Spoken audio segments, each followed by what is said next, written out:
Hello, welcome to my blog.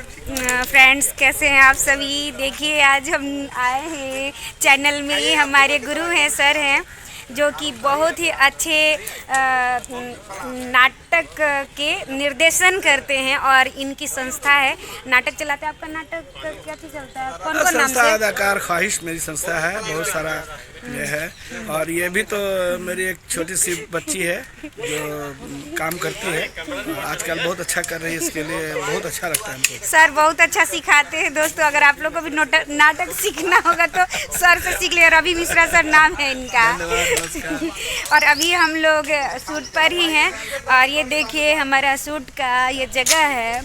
आपको दिखाते हैं, यहाँ पे बहुत आम फरा हुआ है। रुकिए, आपको दिखा रहे हैं। ये देखिए आम सब। हम जब भी आते हैं ना तो यहाँ आम लीची ज़रूर खाते हैं अपने चैनल में। मस्त लगता है।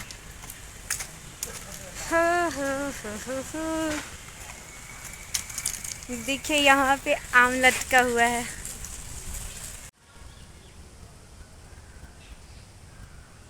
ये देखिए आम लटका हुआ है।